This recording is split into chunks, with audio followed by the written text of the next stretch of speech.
Erresistente dokumentala osasun arazo larri bati nola aurre egiten diogun kontatzen du. Aurre egiten diote medikuek, aurre egiten diote ikertzaileek, aurre egiten diote zientzialariek eta nola ez osasun arazo hau pairatzen duten pertsonek ere aurre egiten diote osasun arazo honi. Esango didazu zein da osasun arazo hau? Osasun arazo hau da erresistentziak garatu dituzten bakterioek sortzen dituzten infekzioak. Infekzio hauek gero eta sarriago gertatzen diren, mundu osoan gertatzen dira, eta eragiten digute pertsonai, eragiten diote ingurugirari eta eragiten diote nola ez animaliei. Erresistente dokumentala primeran plataforman dago ikusgai eta EITB nahieran ere bai.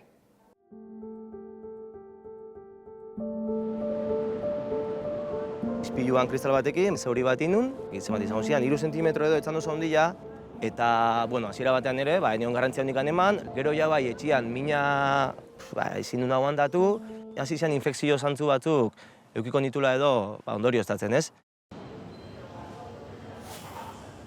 Ya hay estudios que nos hacen ver que para el año 2050 las infecciones por bacterias multiresistentes van a ser la mayor causa de mortalidad, más allá del cáncer o más allá de los accidentes, que son las actuales.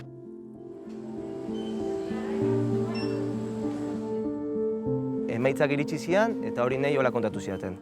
Bakteria oso gaiztua zala eta antibiotiko gutxi zeudela bakteria horrei aurre egiteko.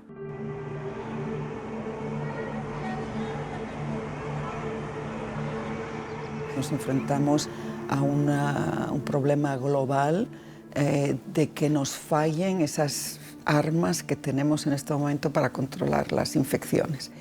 Y eso creo que es brutal. Hartu zizkin giltzurrunak gibela eta birikak, intubautan egon, eta momentuan sedatu induten, eta hurrengo 15 egunak intubauta pasan ditun lo.